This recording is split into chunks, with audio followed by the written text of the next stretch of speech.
Okay, so I just started the recording. The first thing we're going to do today, there were a couple questions asked between the chat and let's see.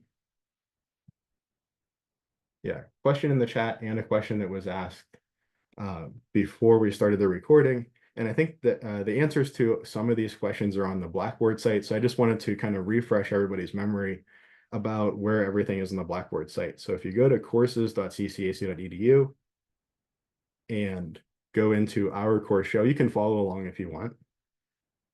Sometimes it does this where it like hides the toolbar on the left, which is really unfortunate because there's a lot of important stuff in that toolbar and it's a little hard to see that it's hidden over there. But if you make your window a little wider and then click that little arrow, it comes out. So if you're not seeing this toolbar, that could be one of the reasons, that you're not seeing the documents that I'm referencing. The YouTube recordings are here. So it says the YouTube playlist for the class recordings can be found here. And if you click that, oops, maybe I'll control click so that it doesn't. I should change that link to pop under or pop up in a different window. But this is the playlist. So you can see the class meetings are up. Oh, I did have to, I have to edit class meeting 4. There was a part in there that I want to cut out. So I should get to that today, and then I should be able to edit class meeting 4, and that should be available. But I will actually go ahead and post this in the chat. So there's this link. You can either go to the link now and go to your YouTube, save the playlist, and then they should come up in this same playlist, or you can refer back to this useful websites tab and find the playlist there. And everybody runs their course a little bit differently. So, where you find things in one person's course might be slightly different than somebody else's course, but I would hope that most of our faculty, I would hope that all of our faculty have all of the crucial information for the course listed on their Blackboard site. The other thing down here in course documents, there was a question about where do we find the WebAssign registration instructions, particularly the class key, and that's here in course documents. Be a little bit careful that there are a couple of different ideas. There's kind of an access code idea that tells WebAssign that you paid for the course. That you can either get through the bookstore. If you get it through the bookstore, that you need to get that access code using the bookstore's website. So the bookstore will give you a code, but that's a code to the bookstore's website. You go to the bookstore's website, follow these directions. That will give you a WebAssign access code, and you give that to WebAssign to prove that you paid the bookstore for access to the site. The class key, that's our unique identifier for our class, is on these registration instructions up here. Can I select it? Won't let me select it, but it's this one that says ccac.cc.pa space 7262 space 9051. So that's our class key. I tend to not tell people this in emails because I have several different courses and they all have different class keys. So I'm very careful when I make this document that I make sure that every class key associated to each class is the correct one. So for this class key, I refer people to this document because it's from my perspective and from your perspective, kind of the safest way, right? I'm very careful when I make this document, upload it, that everything is correct. But if I give you, a class key over email, it's harder for me to check things to that level of accuracy.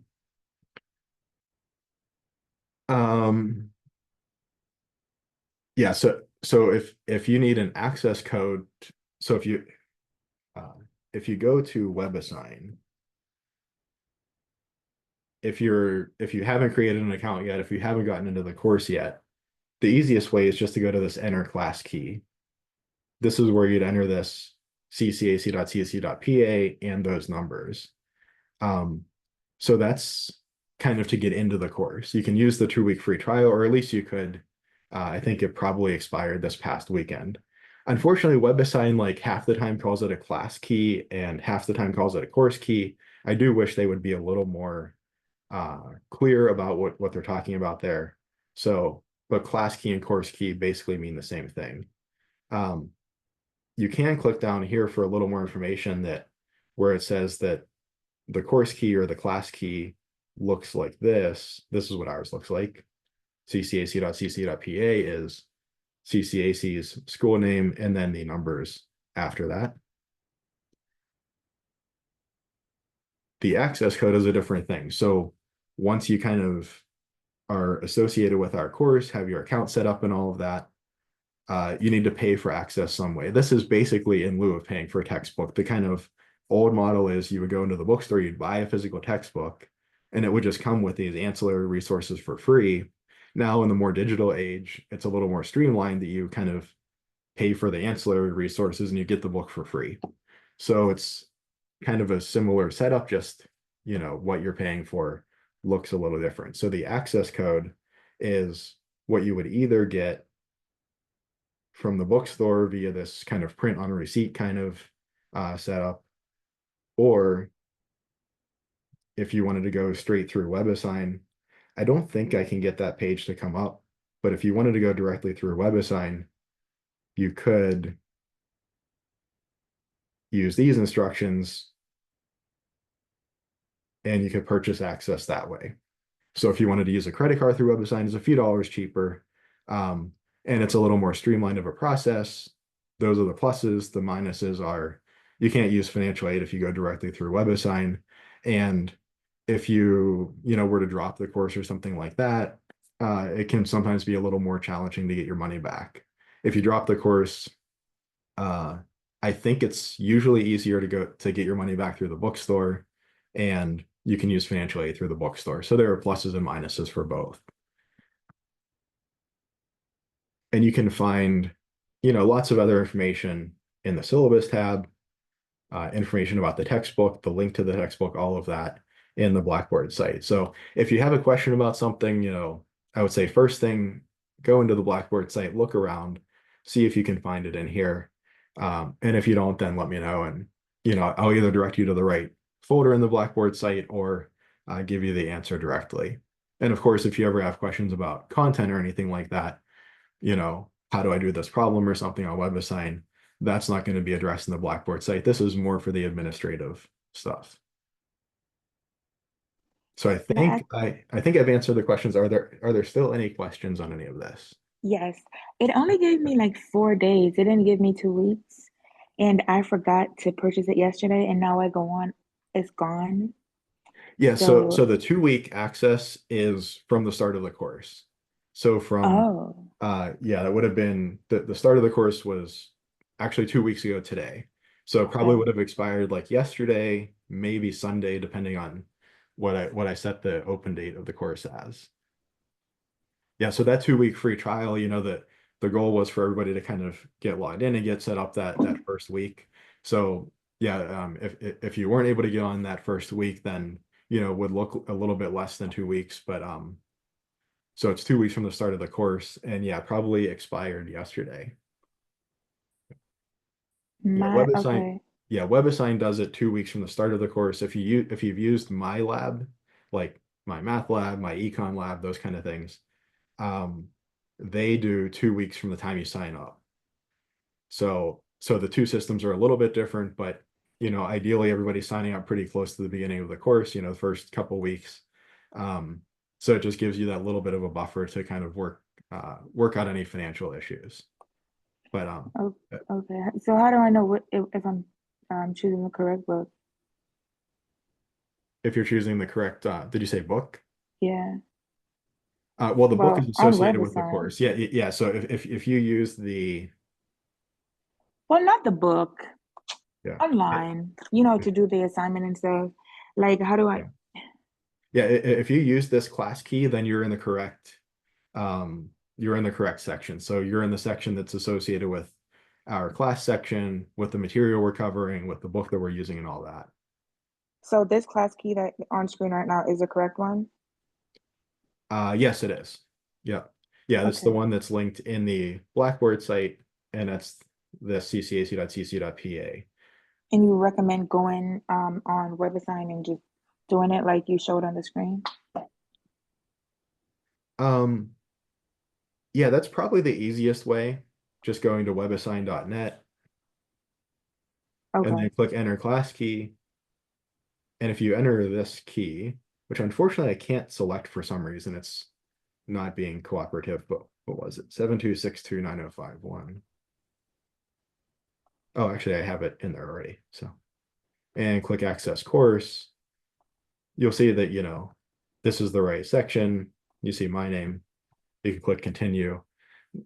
Now, unfortunately, at this point, it's going to ask me to sign in. So you can either create an account if you don't have one, or if you have one like from a previous course, you can sign in. As soon as I sign in, I wish it didn't do this, but as soon as I sign in, it recognizes me as an instructor and like forces me to the instructor side. So I can't actually show you all that well what the student side looks like. But again, if you follow these instructions, it should be pretty clear kind of what to do next. And then you either have an access code, like if you got one from the bookstore from their website, or you don't have an access code and you could pay by credit card, or you can, if you don't have one, you can go to the bookstore and get one. There is And the Cengage Unlimited, but I don't think that applies to most folks. That would be like if you have maybe 2 or 3 courses that all use Cengage books, you can kind of pay once and get access to Cengage's whole library. It might be a little bit cheaper in some cases, but I think most of the time, just buying kind of the single term option for our book or for our course is probably the best way to go. okay, so the single term. Yep. Yeah. Okay, thank you. It came up. Thank Yeah, you so sure. much. All right. Any other questions before we get into the material?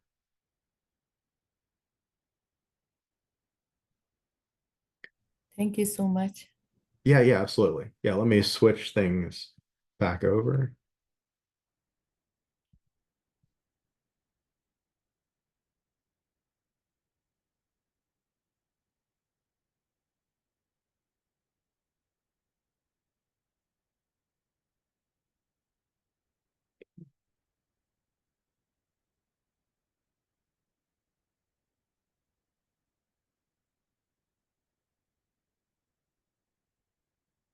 All right, so jumping into the material. Again, the plan for today is to finish section 1.5, start chapter 2, and then on Thursday, just continue with chapter 2. So we're running a little bit behind schedule, but I think it's good that we took a little bit of extra time to do, to make sure that we're really grounded in this chapter 1 material. Again, the rest of the course kind of builds on this structure that we're building up in chapter 1, and to make sure that we get, these kind of tech things and all of that sorted out. It can be a bit of a challenge and quite a big learning curve kind of in the first couple weeks. There's so much to do, not just for this class, but I know for really all of your classes. So I think it's a good time spent at the beginning of the course to kind of get this squared away, and we should be able to get caught up over the next couple weeks. The quote of the day today is, I guess, kind of a meme or a comic of the day. This is from XKCD Comics, comic number 2899.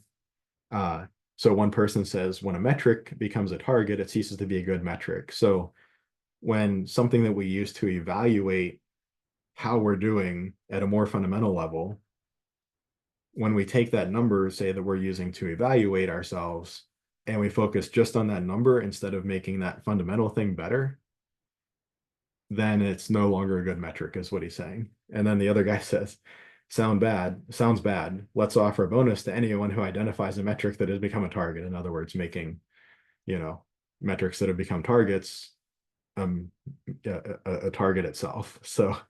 Um, so there's, a couple of examples of this that are, I'm not sure how historically accurate they are, but, these are kind of the examples that are most often used and, illustrate the point well. So, one of the big examples is whatever geographic region has whatever animal infestation that they don't want. So I've heard it with like, India and cobra snakes. I've heard it with, I think, like is it like Ireland and rats or something, or one of like the European countries with rats or mice, or there are a few different ones out there. So the government says, well, we don't want these animals around anymore. They're causing problems. So we'll tell people, all right, if you bring in a dead animal or bring in their tail or whatever it may be, some identifiable characteristic of the animal to prove that you killed the animal, then we'll give you, whatever, say $1 or something as a reward. So presumably they're thinking people will go out, hunt the animals, bring them in, cash them in, get the reward, and you'll have fewer of those animals that way. But people might realize that the easier way to get that reward, instead of going out and hunting the animals, which is difficult, they can breed the animals and then kill them and turn them in and get the reward. And maybe it costs less money and less effort to breed the animals and turn them in for the money then. So you're probably creating an even worse situation when some of these bred animals end up escaping or whatever. And I think that's an important idea, right? If you say, well, I want to lose weight, so each time I stand on the scale, I want it to be a lower number. It's probably not the number on the scale for most people that they care about, right? Maybe if you're trying to make weight for boxing or something, that's the important thing. Um, but you can reduce the number on the scale by, exercising and eating well, or you can dehydrate yourself and the number on the scale goes down. So if we focus too much on the numbers, too much on what we're using as a metric, we can lose sight of the ultimate, the ultimate original goal. And this is something that we see a lot in business and, where we see that compensation packages or incentive packages are set up in a way that it either incentivizes a flat out unethical behavior. I mean, one thing that people say these days, and I don't know how true it is, but the claim is made that, Amazon tells its drivers like obey the speed limits, the traffic laws and all of that, stop at stop signs and everything. But then they also give them a ton of packages to deliver in a certain amount of time. It's like, okay, what incentive what incentive structure are you creating here? So I think that's something that, if you're in a supervisory role, you need to look at is if you say, I'm rewarding my employees this way, is that in line with what you actually want them to do and what's actually good for the business? If you reward people for doing something and if you reward people for making a number look better, they're going to make that number look better in any way that they can. And even worse, if you penalize them for not making a number look better, then they're really, really going to try to make that number look better. And a lot of times making the number look better is not inherently tied to the thing that we want to actually be better at, whatever it may be, customer satisfaction or, being safer or being more ethical or whatever as a company. So that's really kind of the point of this comic. I think this is called something like Goodhart's Law, something like that. But all right, so that's the idea for today.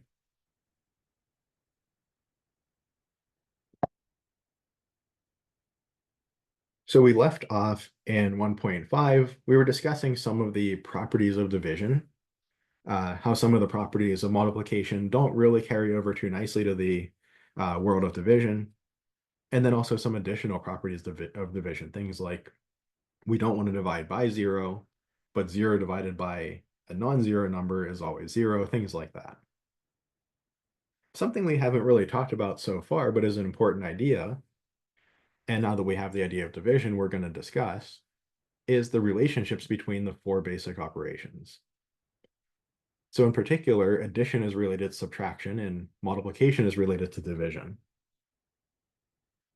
This is not only just kind of a nice thing to realize or to understand, but it also has some practical utility that we'll see. So if I have that a plus b equals c for some numbers a, b, and c, I know that once we start throwing letters around, people sometimes don't like that too much, but when I write a letter, I'm just saying that, you can replace a with any number you like.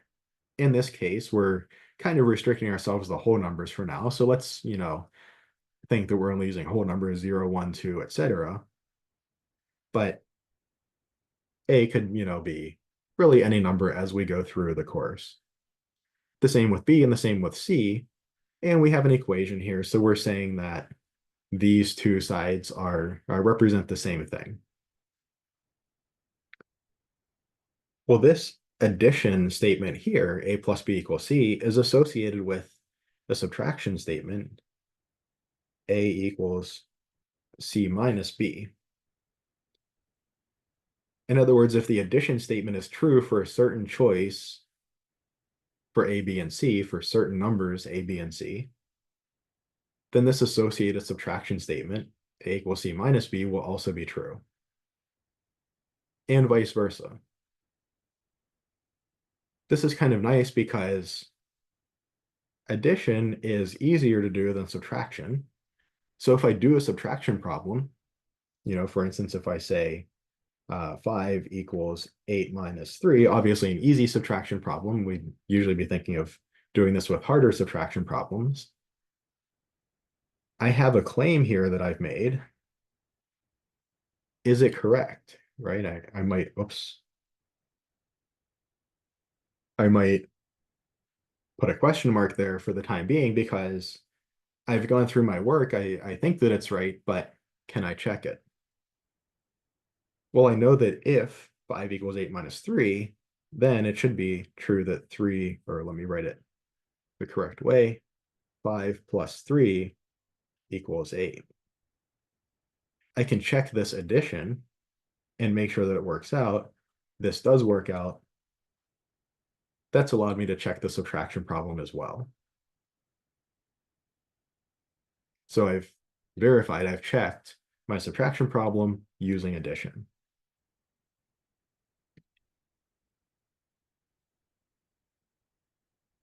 We can say the same thing for multiplication related to division. If I have A times B equals C, as long as B is not 0,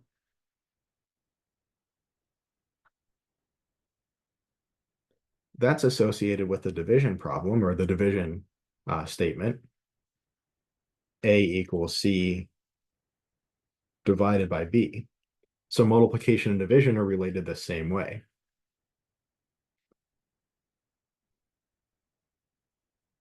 Or in other words, if I said that, what can we say? Maybe 4 equals 8 divided by 2. Again, I would be thinking of using this for maybe a more difficult division problem. I do my long division that we're going to be covering here in a minute. That takes quite a bit of effort, quite a bit of work to do. I would like to find a way to check that. And I don't really want to just work the whole problem that way again. That took quite a bit of effort. And if I made a mistake the first time, I might very well make that same mistake the second time that I do that very similar work. But I can turn this into a multiplication problem. I can ask, is it true that 4 times 2 equals 8? I can do a multiplication. This might be a little quicker than doing a division. Usually it's going to be.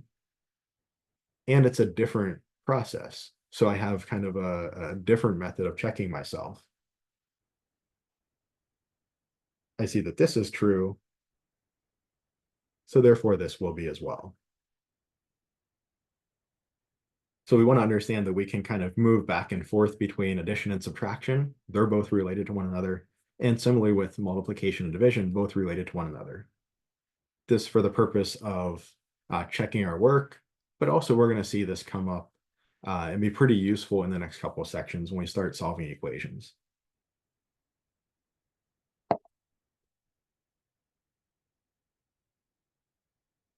Okay, so moving on to long division.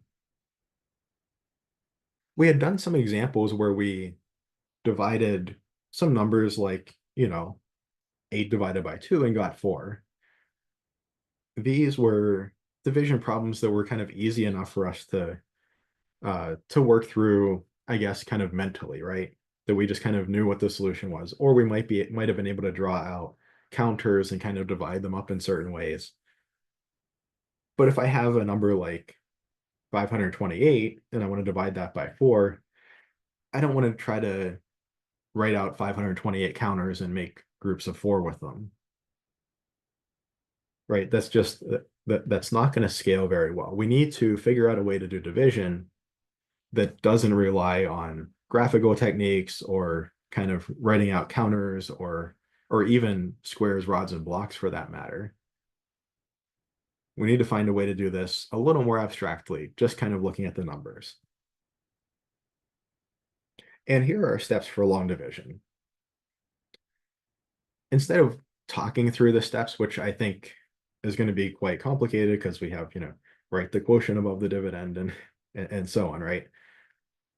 Let's actually go through a couple examples. I think the easiest way to learn long division is probably by doing long division several times. Just like basically everything in math, everything that I can think of anyway. The first one or two times that you do it or see it done, it's a real struggle. You're probably going to do it wrong, have to come back, correct it, to get it right. The third or fourth time goes a little bit easier. By the time you get to the 10th time, it's like, okay, I'm getting the hang of this. The 20th or 30th time you do it, okay, now you're, most of the time you're doing it right the first time.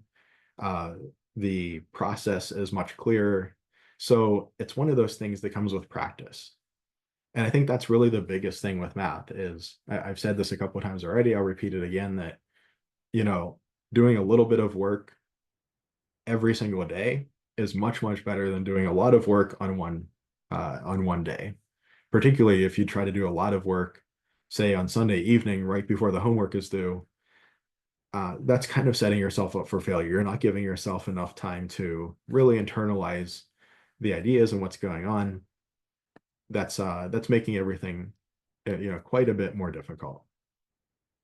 So for any of this material, but for, studying the times tables or working through long division, it's much better to say, do 2 or 3 long division problems in the morning, do 2 or 3 long division problems in the evening, and do that every day for 5 or 6 days. And by the time you realize that you've gotten 50 or 60 long division problems under your belt, and that, that's going to be much better than trying to sit down and do like even 30 long division problems at once. That's going to get really tedious, really difficult. You're going to get tired really quickly.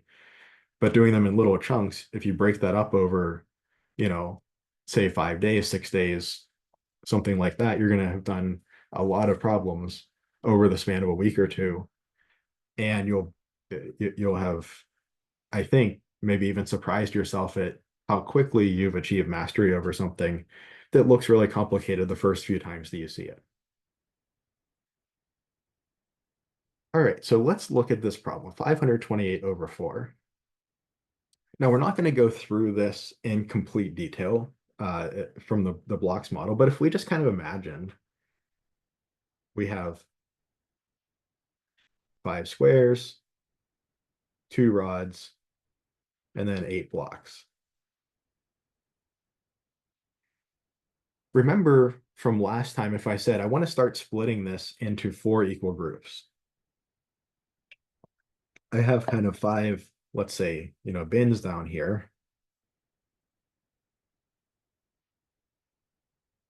Maybe these are like candy bars that I'm handing out for Halloween, and I have 5 100 packs and 2 10 packs and 8 individual candy bars. And I have 5 whatever nieces or nephews that I want to give this candy to, and I want to allocate it equally.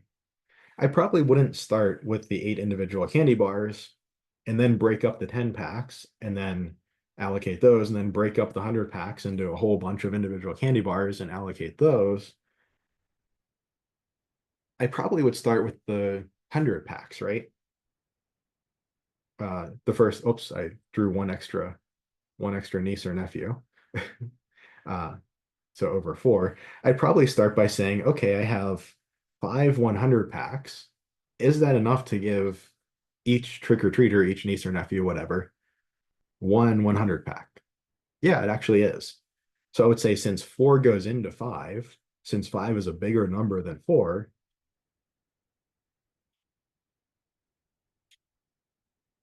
I'll start off by giving each trick-or-treater 1 100 pack. Instead of going through and, taking each individual candy bar and giving each one candy bar and then another one and then another one. That would take forever. I've knocked out 400 candy bars now in one easy operation. Do I have enough 100 packs left over to give everybody a second one? Well, no, I've only got one left over. That's not enough to give everybody a second 100 pack. So maybe I split open this 100 pack and it consists of 10 packs. So now I have 10 more of these, 10 more rods. Do I have enough rods, enough 10 packs to give everybody one? Yes, I do. So the reason I want to illustrate this again is when we do division, we start with the largest number. And when we did addition, subtraction, or multiplication, we started with the smallest numbers. We started on the right. We started with the ones places. When we do division, we kind of start with the biggest number, in this case, the hundreds place, because we don't want to split up these 100 packs and try to allocate all the individual candy bars or split up the squares and allocate all the individual blocks. We can allocate entire squares first and then entire rods, and it's much more efficient to do it that way.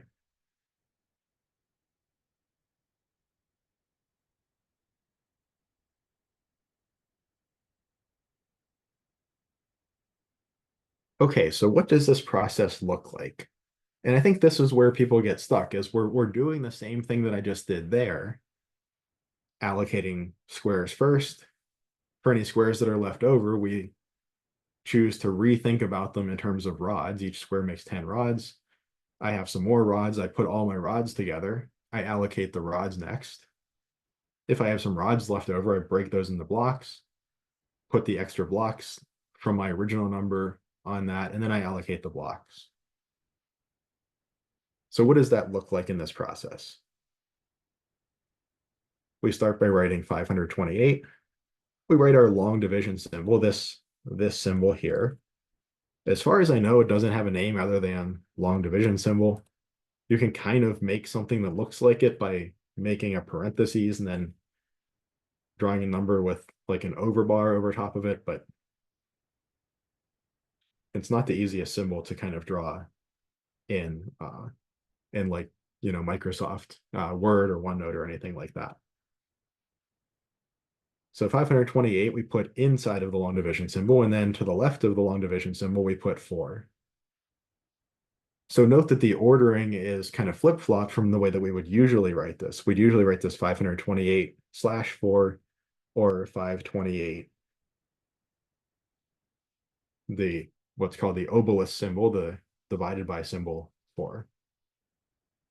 But when we're doing long division, we put the number being divided, the number that represents the things that are being allocated, goes inside of the symbol.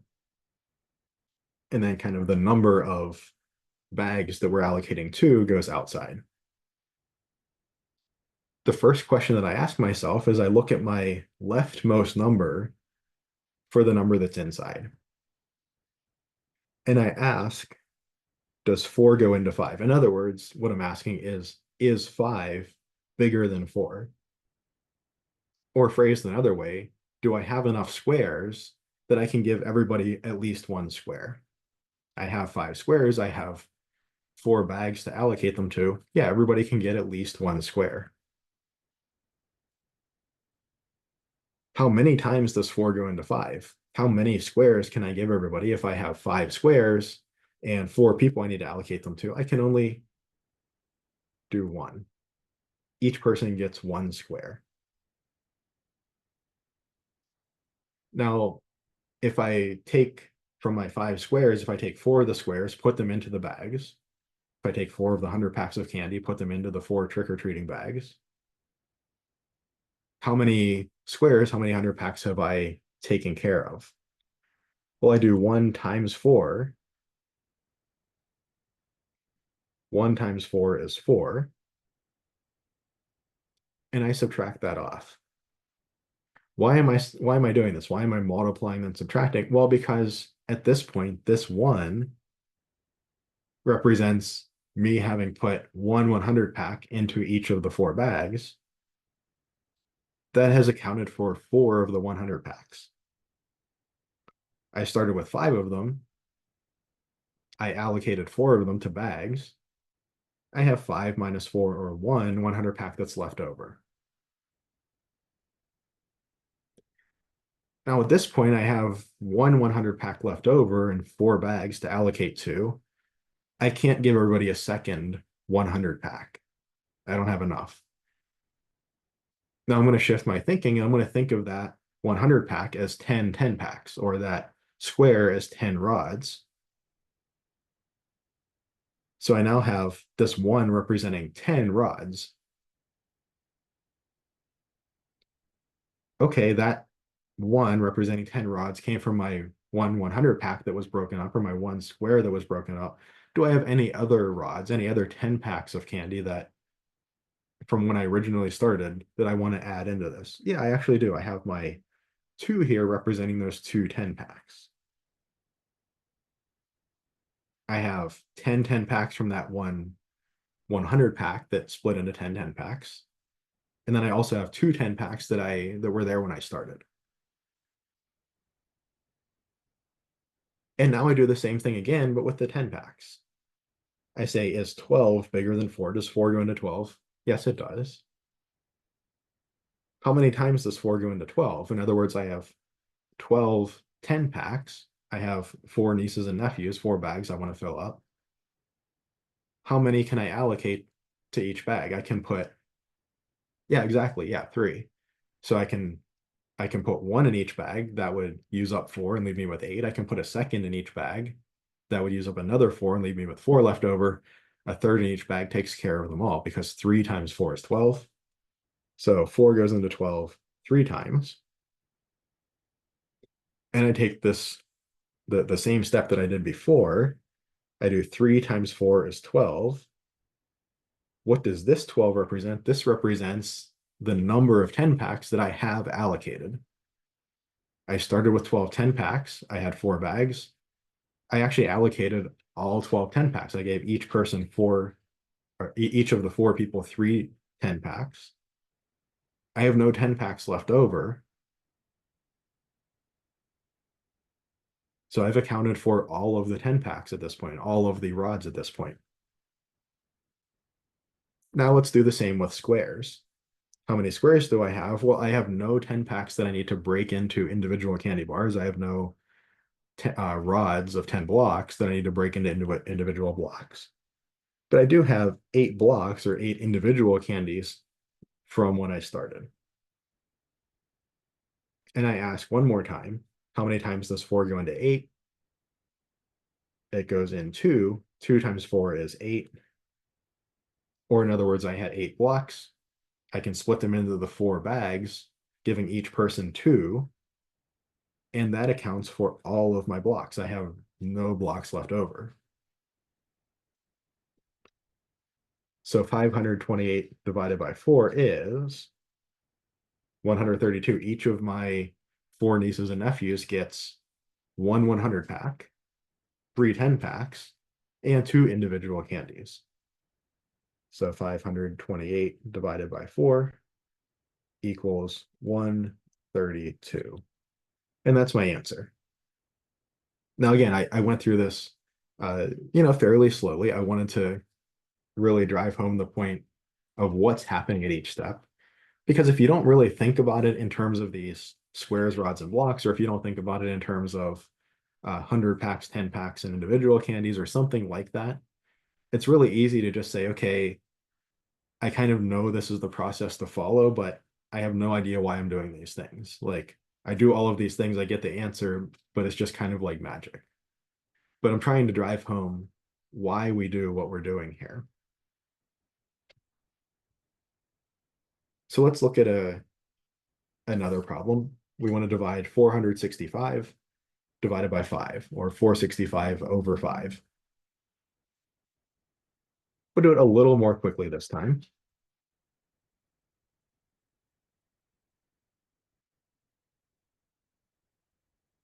So we want to do 465 over 5. Let me actually move this down just a tad.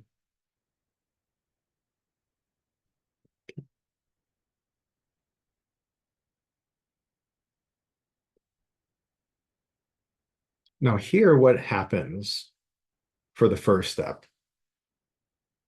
At this point, I have 100 packs of candy, but I have, let's say, 5 grandkids. I can't give everybody 100 pack. Does 5 go into 4? No, it does not. Or is 5 a smaller number than 4? No, it's not. I don't have enough 100 packs. I don't have enough squares that I can allocate 1 square or more than 1 square, but I can't even allocate 1 square to each of my bins, or I can't allocate 100 pack to each of the 5 grandkids. I only have 100 packs. I have 5 grandkids. So I'm not saying I have 5 grandkids, but in this case, in this example. Well, since I can't do that, I actually need to break up those 100 packs. I need to break them into a whole bunch of 10 packs. Those 400 packs make each 10 packs. So that makes in total 40 10 packs. And then I'll jump over to my next digit. I have 40 10 packs from the breaking up of the 400 packs. And I have 6 10 packs that I started with. So now I have 46 10 packs. The 46 10 packs, can I give at least 1 10 pack to each of my grandkids, each of the 5 grandkids? Yeah, and now I can. If I give them each 1 10 pack, that accounts for 5. I can do better than that. 2 accounts for 10. 3 accounts for 15. This is where knowing the times tables is so important, right? So if you haven't been practicing those times tables, definitely go in, a couple times a day, write them out a couple of times, write them out twice in the morning, twice in the evening, do that for 10 days, and this will be a lot smoother. But I know that 5 times 9 is 45. So if I have 46 10 packs to allocate between 5 grandkids, if I give them each 9, then I'll have accounted for 9 times 5 or 45 of those 10 packs. I can't give them any more because if I've accounted for 45 of those 46 10 packs, there's only 1 left over. That's not enough to give everybody an additional 10th 10 pack. So we started with 400 packs, 6 10 packs, and 5 individual candies. The 400 packs, there weren't enough 100 packs for everybody to get 1, for each of the 5 grandkids to get 1. So I had to split them all up into a bunch of 10 packs. I had 46 10 packs then. 40 from the breaking up of the 100 packs and 6 from what I started with. Now I could give each grandkid 9 10 packs. Each of the 5 grandkids gets 9 10 packs. That's 45 10 packs accounted for. I still have 1 10 pack left over that I didn't give to anybody. So I split that up and I think of that as 10 individual candies, plus 5 more individual candies that I had started with. Now I have 15 individual candies to divide up between 5 grandkids. 5 goes into 15 how many times? 3. Yep. 3 times 5 is 15. So I've given each grandkid 3 individual candies. That accounts for 15 individual candies. And I started this part of the process with 15 individual candies. I have 0 candy left over. I've successfully allocated all of the candy between these 5 grandkids. Each grandkid got 93 pieces of candy. So they got 9 10 packs and 3 individual pieces. So we say 465 over 5 equals 93. That's how much each kid would get.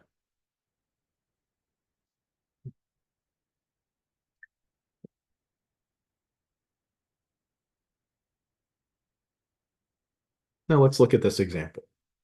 This is a bigger number to start with, but the process is just the same.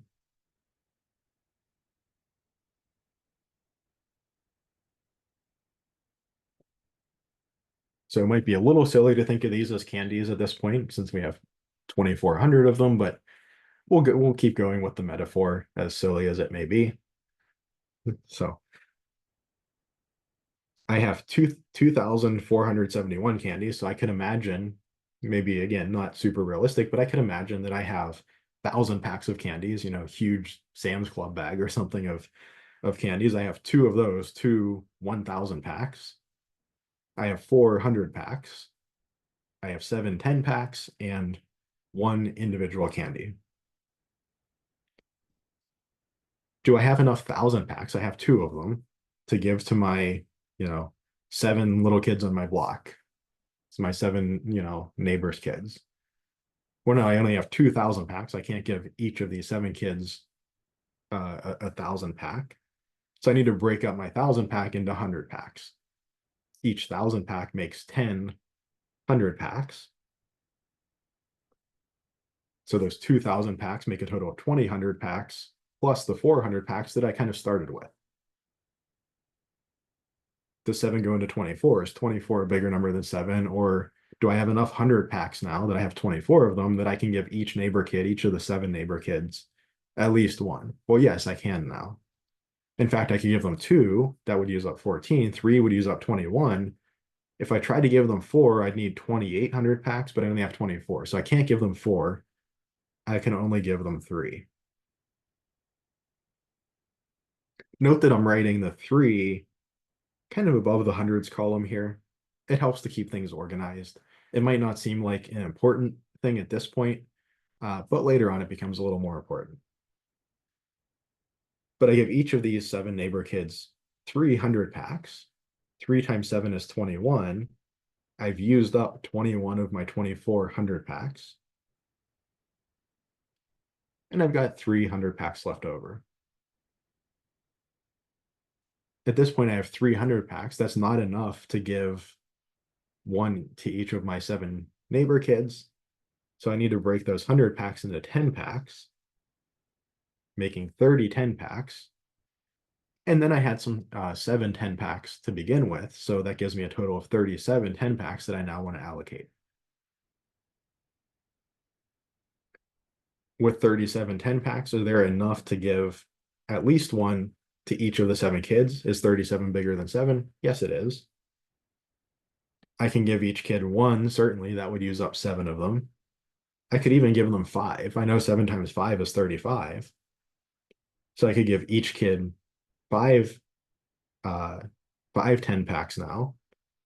That would use up 35 of the 10 packs.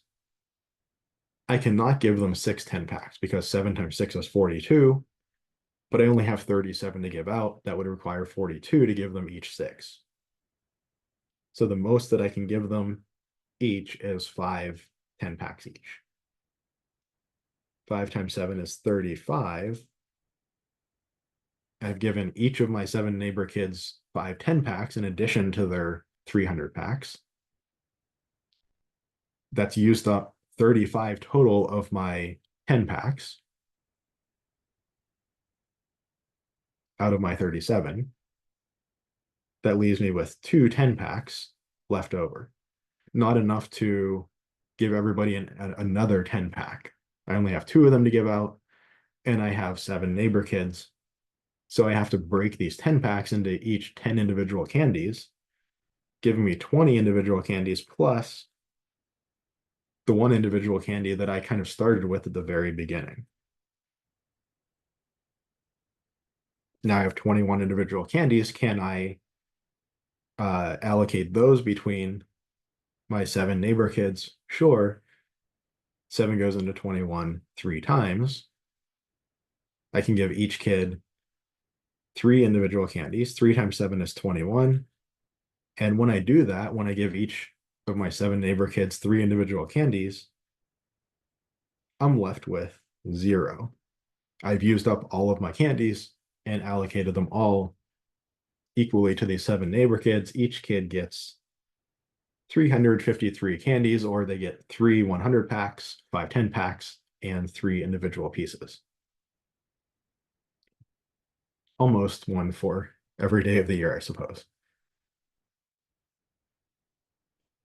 So I think if we think of it as like candies, breaking them up, or in terms of money, breaking them up, or if you like something more abstract, the kind of squares, rods, and blocks analogy and breaking things up, it makes a lot more sense uh, to give some meaning to what we're doing here.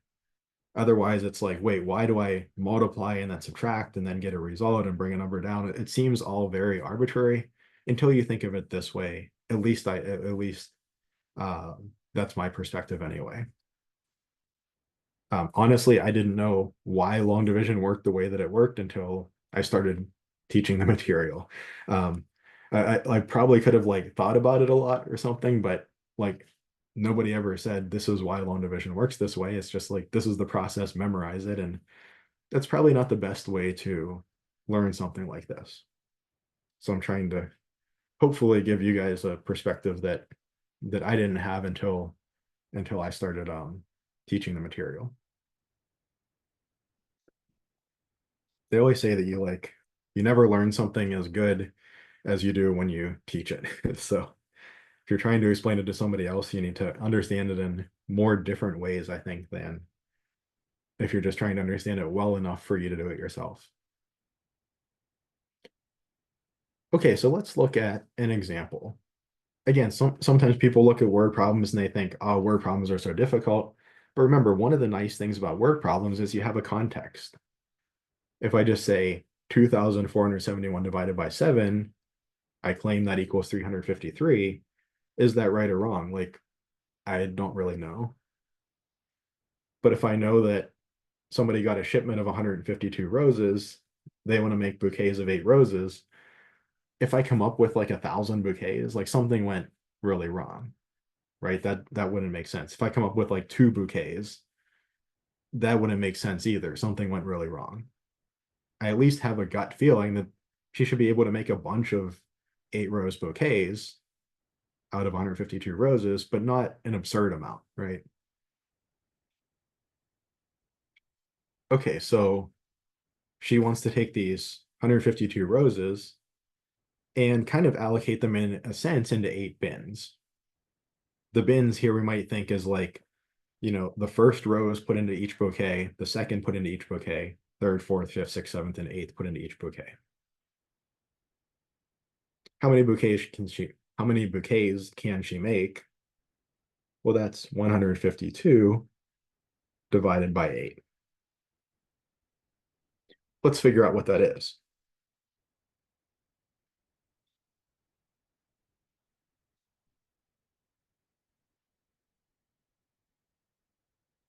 So here I ask, is 8 bigger than 1? In other words, kind of for my candy model, if I have one 100 pack of candy and 8 folks that I want to divide candy between, can I give them each 100 pack? No, there's not enough 100 packs. I can split that 100 pack up into 10 10 packs, and I have 5 10 packs to go along with it. Now that I have 15 10 packs, are there enough 10 packs to give each of these 8 folks at least one 10 pack? Yeah, sure. Can I give them each 2? Well, 8 times 2 would be 16. I would need 16 10 packs to give them each 2, but I only have 15. I can only give them each one 10 pack. So 8 goes into 15 one time. 1 times 8, if I've given each person one 10 pack, I've used up 8 10 packs. Let me erase this line that I was just using to indicate the 15. 1 times 8 is 8. I've allocated 8 10 packs now. Of those 15, so I'm left with 7 10 packs that I still need to allocate. I'm going to break those into those 7 10 packs, I'm going to break into 70 individual candies and then combine those with the 2 that I originally had. Now I know that 72 is a bigger number than 8, so I'm going to be able to give each of these 8 folks a bunch of individual candies. I know that 8 times 10 is 80, and that's just a little bit too much. I have 72 to allocate. If I tried to give everybody 10, I would need 80 instead of 72. That's a little a little too many candies. If I go back one, if I said, what's 8 times 9, just a little bit less than 8 times 10, well, this turns out to be 72. Again, making sure that we're really solid in our times tables, super helpful here for division. It's a little strange that, to do division well, you need to do multiplication well, but we saw that relationship between the two earlier. So 8 times 9 is 72. So I could actually give each of these 8 folks 9 individual candies. That will make exactly 9 times 8 or 72 candies that I've allocated. I had 72 individual candies. I allocated 72 of them. I'm left with 0. Now I was using the kind of candy model, but now we just take this idea and we bring it back to roses and we say, well, this is 19 bouquets. And as I expected, that's kind of like a reasonable number, right? It's not like only a couple bouquets, which if it was like 2 or 3 that I got as the answer, I think I did something wrong.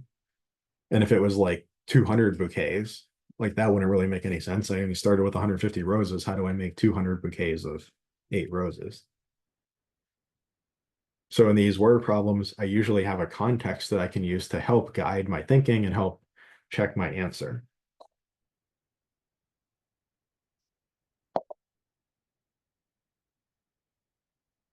So here's an example that I actually did myself the other day. There's a flourless chocolate cake recipe from a YouTuber, and over the summer, my wife and I were attending a party, and I was curious. I'm like, I wonder how many calories are in one slice of this. So I made the recipe and, looked up like how much sugar went into it, what's the calories per gram of sugar, figure out the total calories from the sugar that went in, and did the same for the chocolate and for the, well, it's flourless, so there was no flour, but like the eggs and the different ingredients, added all that up and got a total of 4,140 calories for the whole cake. We cut the cake into 12 equal sized slices. So how many calories are in each slice? We need to do 4,140 divided by 12. That's the total calories in the cake divided by the 12 slices that are coming out of the cake. So here I'm going to set up my long division again. 4,140 is the total, and that's being divided into, say, 12 bags or 12 slices. Okay. Move this down just a tad. I keep wanting to put my my long division symbol just a little bit too close to the stuff before it. Now, something here that we haven't seen before is we have a divisor that's not a single-digit number. It's a 2-digit number. But actually, this shouldn't really change anything, right? If I imagine having 4 1,000 packs of candy and 100 pack of candy and so on, and if I have 12 bags, it doesn't really change anything. I ask, do I have enough 1,000 packs, having 4 of them, to give 1 each to the 12 bags? Well, no, I don't. So I've got to split those up. That's really the main thing, is that if my divisor is bigger than 10, I'm always going to have to split up the first number, because the most, say, 1,000 packs I could possibly have in a number that's in the thousands is 9 of them. And there's not enough to give, 1 each to 12 folks. But 12 does go into 41. So I know that 12 times 1 is 12. 12 times 2 is 24. I might know that, or I might do a short little multiplication off to the side. 24 is still less than 41. So can I give everybody, I can definitely give everybody 1 10 pack, or sorry, I'm sorry, 1 100 pack. We're in the hundreds. We have 4,100 packs. I can definitely give everybody 2 100 packs. 12 times 3, I might have to come up here and do 12 times 3. 3 times 2 is 6. 3 times 1 is 3, 36. Okay, 36 is less than 41. I have 41 100 packs to allocate. If I give each person 3, that accounts for 36. I'm getting pretty close now. 12 times 4 is 48. Again, I could go off to the side, figure out what 12 times 4 is, but it's 48. I cannot give everybody 4 100 packs because I would need 48, but I only have 41 of them. Not enough. The most 100 packs that I can give each of these 12 folks is 3. How many 100 packs are accounted for? 3 times 12, or 36, were accounted for in this distribution. So I have to take those away from the 41. 41 minus 36 is 5. I was left with 500 packs. Again, not enough to give each of the 12 people one more. So I've got to break those 100 packs each into 10 10 packs, or that's going to make a total of 50 10 packs, plus the 4 10 packs that I started with. Okay, 12 goes into 54 how many times? Well, I can actually reuse the work that I did over here, right? Does it go in once? Yeah, sure. Twice, yeah. 3 times, yeah. Actually, 4 times, 48 is smaller than 54. I have 54 10 packs. To give everybody 4 of them would require 48 10 packs. That actually does work. I see that I'm getting pretty close here, so I suspect I can't give everybody 5 10 packs, but let's compute it. 12 times 5 turns out to be 60. I have 54 10 packs to give out. I would need 60 if I want to give everybody 5. And that's too many, so I can't give out 5. I can't give everybody 5 10 packs, but I can give them 4.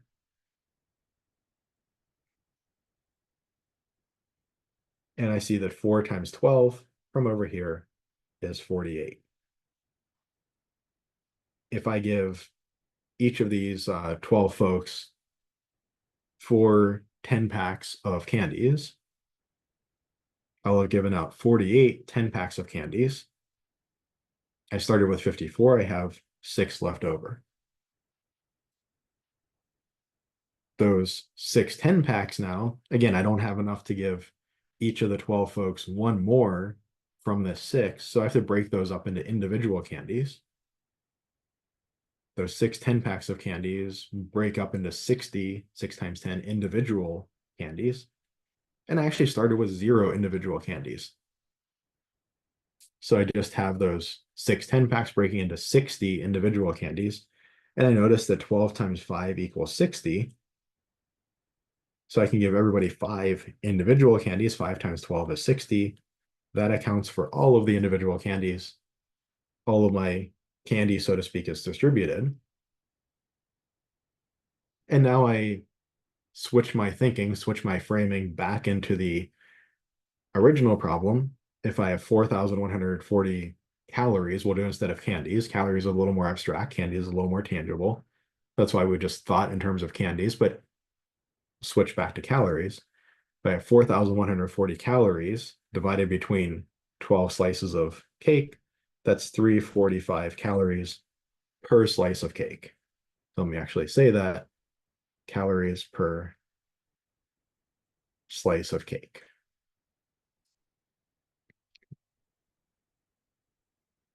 Are there any questions on any of this?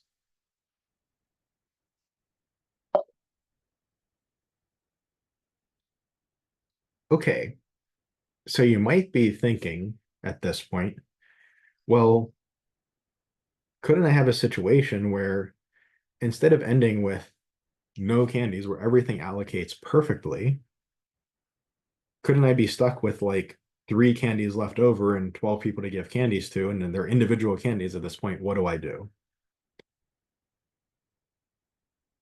Well, let's kind of go all the way back to the beginning and think of what this would look like.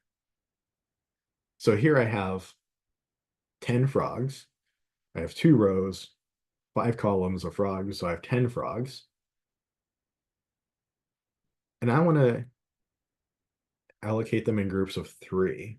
So I want to do like 10 divided by 3. I can make one group of 3, that's not a problem. I can make a second group of 3 frogs, that's also not a problem. A third group of 3 frogs, that's not a problem. But if I can draw a star, which apparently I cannot, but I have this extra frog, right? I don't have enough frogs now to make another group of 3, but I haven't allocated all of my frogs. What do I call this frog? I call it a remainder. So I say 10 over 3, 10 divided by 3 is 3, because I made 3 groups. With a remainder, I write the letter R here. There's maybe a couple different notations for how to write a remainder, but the most common is to write just the letter R.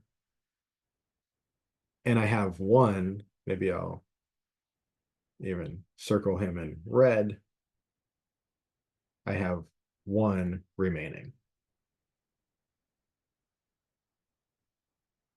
So 10 divided by 3 is 3 with a remainder of 1.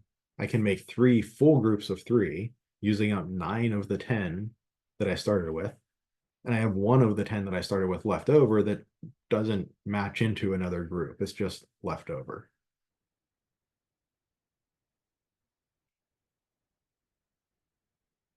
How does this look if we do long division? Well, the good thing is that how did I go about starting to solve this problem? I started off by like grouping in groups of 3, right? Or if I had, 4,142 calories over 12 slices, or 4,142 candies going into 12 bags, I know at the end I would be left with 2 extra candies. But does that change the number of 1,000 bags of candy that I distribute, or the number of 100 bags of candy, or even the number of 10 bags of candy? Well, no. So actually the whole process, the thought process and the actual process of doing the computation is really exactly the same. The only difference is what we do kind of at the very bottom here. So this process is going to look very much the same, whether we end up with a remaining number of frogs or number of candies, whether we end up with a remainder or not. So let's look at 3,741 divided by 7. Oops. 3,741. There we go. I just cannot draw this 4, geez. 3,741. OneNote likes to, when I draw 4s, it likes to join the line across the top and make a 9, which is just really unfortunate. So I try to draw my 4s a little more spaced apart, but sometimes it still doesn't work. Okay, 3,741 divided by 7. Again, we'll think of this in terms of like the candy model. We have 1,000 bags of candy, 1,000 packs. We can't give at least 1 to each of the 7 kids.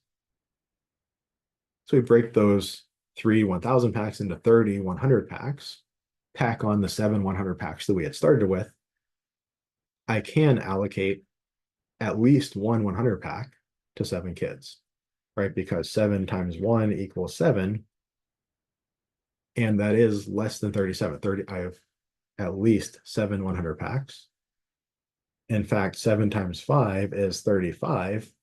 I have 37 100 packs. I would need 35 to give each kid 5 of them. And I do have at least that many. 7 times 6, 42. Nope, that's too much. If I wanted to give each kid 6 100 packs of candy, I would need 42 of those, but I only have 37. So I can give them each 5 100 packs of candy. Yeah, exactly. Yeah. So 5 times 7, I've accounted for now 35 of these 100 packs. And I have 2 of those 100 packs left over that I wasn't able to distribute to the kids. In fact, if I was thinking just in terms of 100 packs, I kind of have like 35 that I was able to successfully allocate and kind of in a sense, a remainder of two 100 packs. Now, nicely enough, with 100 packs, I can split them into 10 packs and split them into smaller units and then keep allocating. I have two 100 packs from splitting, or I have two 100 packs that split into 20 10 packs. I combine those with the 4 10 packs that I had started with, making 24 10 packs. Is 24 bigger than 7? Yes, it is. How many times does 7 go into 24? 3 times, because 3 times 7 is 21. And I know if I try to go up to 4, if I try to allocate 4 10 packs to everybody, I would need 28. I only have 24. I don't have enough for that. So I started this step with 24 10 packs. I have accounted for 21 of them, leaving me with 3 10 packs left over, which I split into individual candies, 30 individual candies, plus the one individual candy I started with. 7 goes into 31. Well, 3 times would be 21, 4 times would be 28, 5 times would be 35. That's too many. But I can give each kid 4 individual candies. 7 fours are 28, leaving me with 3 candies left over. I can give each of these 7 kids 534 pieces of candy. I think their parents will probably not be very happy with me, but I can give them each 534 pieces of candy. And now maybe I'm happy because I still get 3 pieces of candy left over for myself. These 3 pieces of candy, these are individual pieces of candy. They can't be split apart anymore. I can't, split them apart and somehow make like 7 or 10 or whatever smaller pieces of candy. These are individual pieces of candy. They're just left over. 3,741 divided by 7 equals 534 with a remainder of 3. Each kid gets 534 candies, each of these 7 kids, and there are 3 left over. Now, very important point. I'll put it in red and put an exclamation point. Very important point that my remainder of 3 has to be strictly less than 7. If I got a remainder of like 9, I could give each kid 1 more candy, right? I could give each kid 1 more, and then I'd have still 2 left over. So if I've done everything properly throughout this whole process, if each time that I asked, how many times does 7 go into 37? I said 5. If that's the most, if going up to 6 would fail, and how many times does 7 go into 24? 3. Going up to 4 fails. How many times does 7 go into 31? 4. Going up to 5. 7 times 5 is 35. That fails. As long as I've kind of allocated as much as I could at every step, if I get a remainder, that remainder has to be less than the divisor. It has to be less than the number of kids, because if I was to say I have 20 candies remaining and I have 7 kids to allocate them to, I could give each kid a couple more. But if I have fewer individual pieces remaining than I have kids to allocate to, I can't give each kid even 1 more. So that's an important point, is that the remainder has to be less than the divisor. We do that quick check. Yep, 3 is less than 7. And that's our answer. 534 with a remainder of 3. Again, I know that this looks like such a hodgepodge of different operations. I hope that thinking about it in terms of things like candies and so on maybe helps a little bit. And when you sit down to do these by yourself, it's going to be a struggle. Even if you think you understand it now with me explaining each step, when you go to do it, it's going to be a struggle for the first couple. You're probably going to get the first couple wrong, make a little error here, a small sign error there, or something's add instead of subtract or whatever. But then by the time you get the 3rd or 4th or 5th time you do it, it's feeling a little better.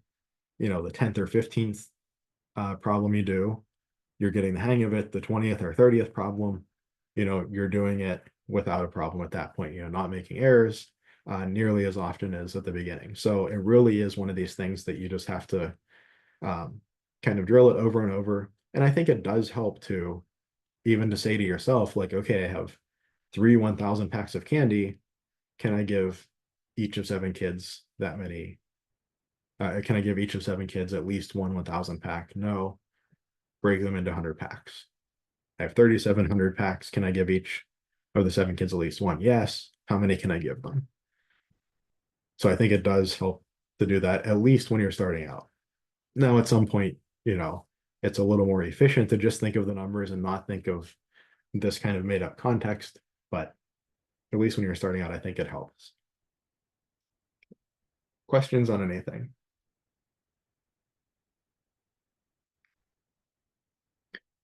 Okay. I think we'll do one more of these. We'll do it a little more quickly. I won't go through and do the whole like 100 pack thing as much as I was doing before.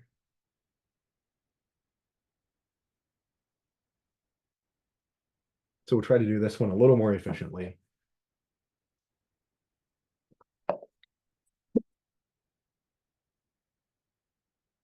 Okay, so 21. Does 21 go into 4? No, it doesn't. Does 21 go into 49? Is 49 bigger than 21? Yes, it is. 21 times 1 is 21. 21 times 2 is 42. And 21 times 3 is 63. So I see it's going to go in 2 times. If I try to do 3 times 21 is 63. 49 minus 63, that gives me a negative number. That's no good. 2 times 21 is 42. I started with 49. I've allocated 2 to each of 21 bags. That accounts for 42. I have 7 hundreds left over. I'm going to split those 7 hundreds into each into 10 tens, making 70 tens, plus the 3 tens we started with. Does 21 go into 73? Is 73 bigger than 21? Yes, it is. Does it go in twice? Sure, 42, 21 times 2 is 42, less than 73. Does it go in 3 times? 21 times 3 is 63, less than 73. But 4 times is not going to work. 84 is bigger than 73. So it goes in 3 times. 3 times 21 is 63. I started with 73 tens. I've allocated 3 tens to each of the 21 bags. That has accounted for 63 of those tens, leaving me with 73 minus 63 is actually 10 tens,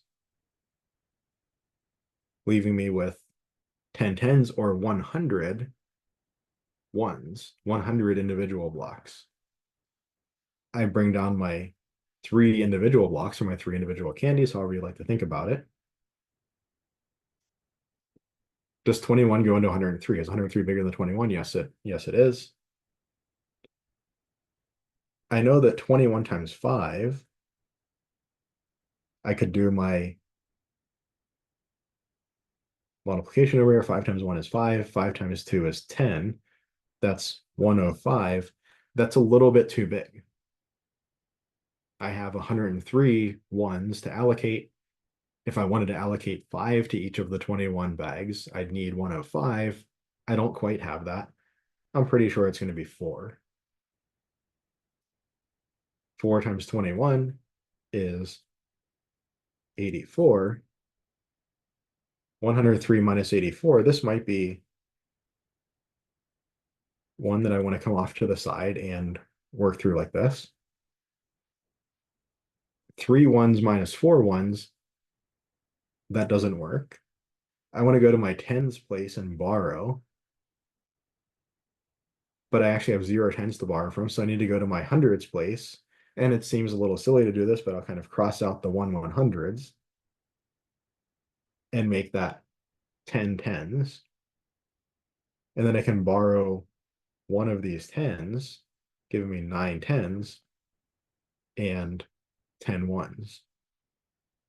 Now I can do 13 minus 4 is 9, and 9 minus 8 is 1. 19 left over. So this flows pretty nicely. It works pretty smoothly. I mean, when you kind of avoid all the discussion of like candies and bags and all that kind of stuff, it's good to give context when you're starting out, but you can see it flows a lot more smoothly. When we're looking more directly at just the numbers. But this would be 234. And then there were 19 that we're not able to allocate, so a remainder of 19. I note that 19 is indeed less than 21. I could not allocate one additional to each of these 21 bins, so that's my answer. 234 with a remainder of 19. Any questions on chapter 1 at all?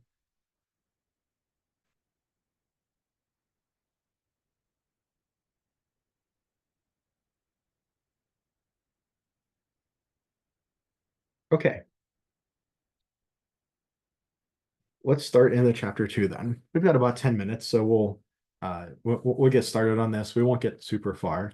But again, I think it's really good to just have that really firm foundation with chapter 1 because that sets the stage for so much of the future content in the course.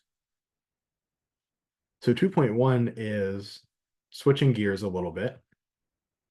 We're switching from the arithmetic operations, looking just at numbers, to the idea of algebra. And we've actually already I've already cheated a little bit and, slipped some of these ideas in here. Things like,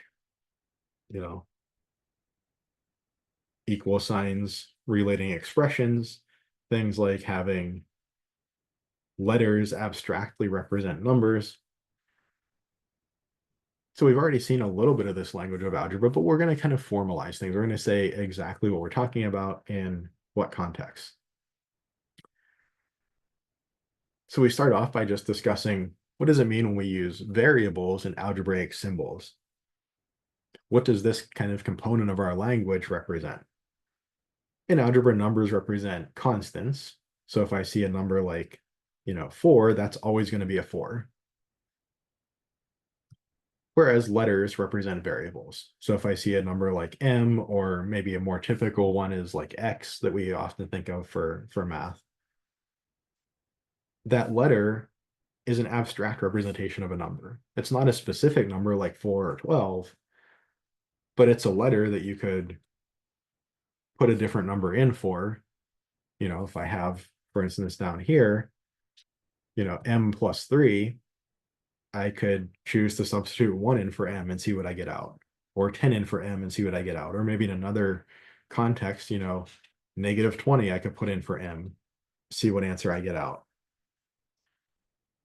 A variable can take on different values. It's variable, it varies, it changes. So we use these letters to represent variables, to represent abstract representations of numbers. It is important to remember that it still does represent a number. So the operations that we can do on numbers, things like adding, subtracting, multiplying, dividing them, we can do those same operations with variables. So an example that we might look at here is if I want to know the weight of a carton of milk, if I take the carton that has milk in it and I put it on a scale, what is it going to weigh? Well, suppose that I know the carton itself, the container, the plastic jug, if it was empty, weighs 3 ounces, and there's some milk inside of it. So there's some milk that also has weight inside of it. As I drink the milk over time, the amount of milk weighs less, right? If I pour myself a glass, drink it, there's less milk in the carton. If I put it on the scale, it's going to weigh less, but the carton still weighs the same 3 ounces. But over time, the weight of the milk goes down as I drink more of it. I might say then that the total weight of the milk in the carton I could represent as m plus 3 ounces. if I know how many ounces of milk are left, which maybe when I start is 128 ounces for a full gallon, and then it's 120 ounces, then it's 112 ounces. As I drink more of it, the number that I want to plug in for M goes down, but my carton always weighs the same, right? If I drink half the milk, my carton is still as big as it started at, and it weighs the same amount that it started when it was full. So that 3 is in here as a number 3. It's always going to be 3. But M represents the weight of the milk that's inside of the carton, and that's what's changing over time, for instance. We have symbols for equality and for inequality. The equal sign, I mean, I'm sure we all are familiar with this, but we're just trying to make sure that we have all the terminology down. So when we say a certain word or set of words, we know what mathematical symbol or structure that represents. This relates to expressions by asserting that they have the same value. So a little bit of like a dictionary problem here. We need to start, saying what one thing means or another thing means. And that, you might say, well, wait, what's an expression then? We're going to talk a little bit about what an expression is just in a minute here. But an equal sign, the important thing is that it makes a statement, it makes a claim that these two things have the same value. When you see an equal sign, that's a claim, that's an assertion. In other words, we might say that 2 plus 2 equals 4, because if I do the operation, the addition operation on the numbers 2 and 2, that's the same number as the number 4. Or I might make an equation like this with variables, where I'm relating different variables. The total weight of the contents of the jug, the milk itself, and the jug, if I put it on the scale, the total weight is going to be the weight of the milk plus the 3-ounce weight of the jug.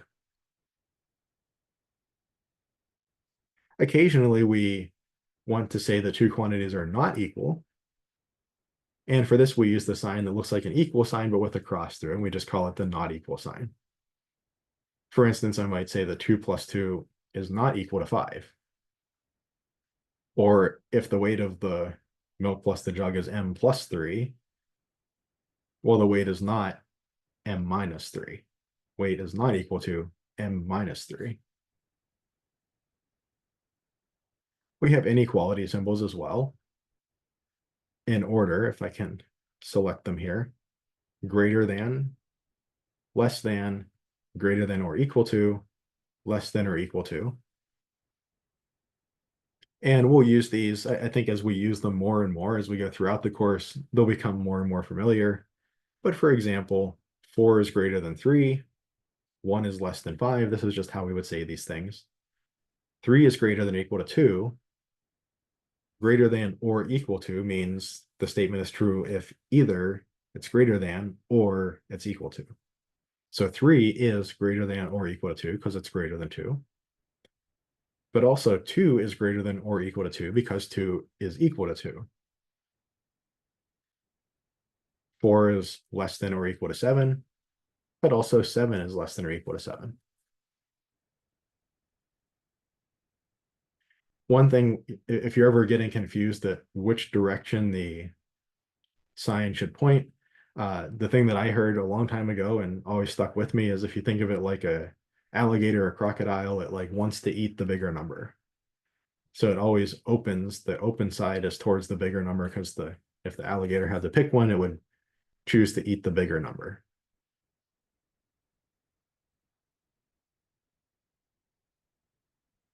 Okay, and I think we can get through this next mini section in the last 5 minutes or so.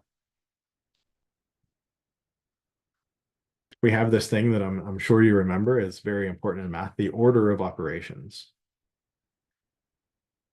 If we have, let's say, a bunch of additions chained together, we know that we have this kind of associative property, this commutative property. It says like we don't really care what order we do the addition in. We can do the 2 plus 3 first to get 5, and then add 5.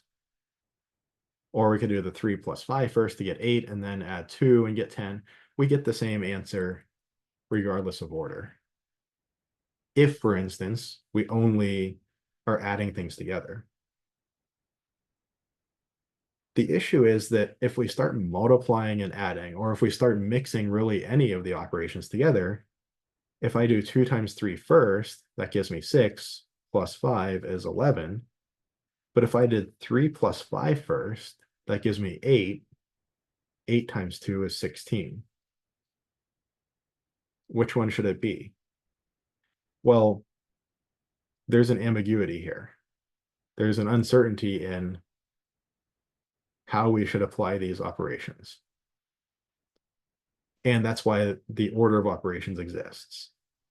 We say for this language, for this way of representing ideas using little pictures, in English class, you call those little pictures letters, and they have certain rules that a verb works this way, a noun works that way. In math, we have little pictures that are numbers and symbols and so on. And we say these have rules as well. These are rules that are imposed. We say everybody does it this way, so that when you write this and somebody on the other side of the United States, somebody in California reads it, they come to the same conclusion you do, right? That's why we have grammatical rules, so that people can communicate. That's why we have these grammatical rules for mathematics, one of which is the order of operations.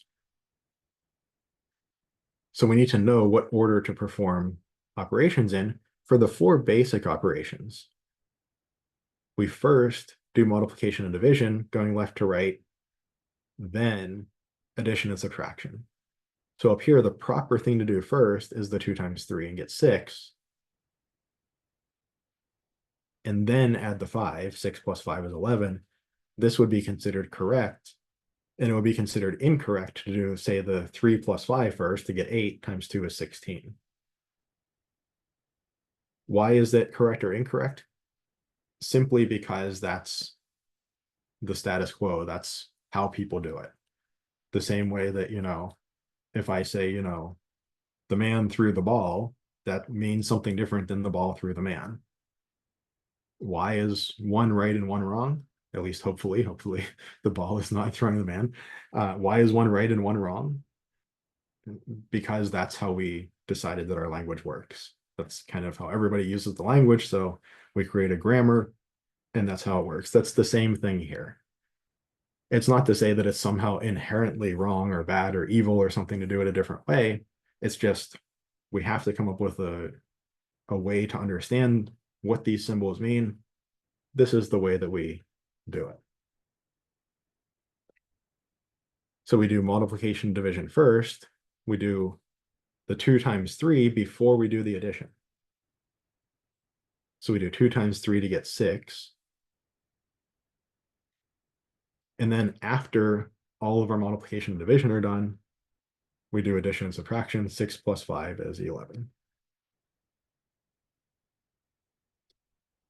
We look at 17 minus 8 divided by 2. I don't want to do 17 minus 8, get 9, and then try to divide that by 2. An indication here that that's not right is we're dealing with whole numbers. That's all we've dealt with so far, and 9 over 2 doesn't seem like a whole number. But I do my division first. I do 17 minus 8 divided by 2 is 4. 17 minus 4 is 13. And then as an exercise, try to work through this one. It's a somewhat challenging one. Work through it, doing multiplication division first left to right, then doing some addition subtraction left to right. And this will be the first problem that we do when we come back next time, and we'll continue on from here. Let me stop the recording.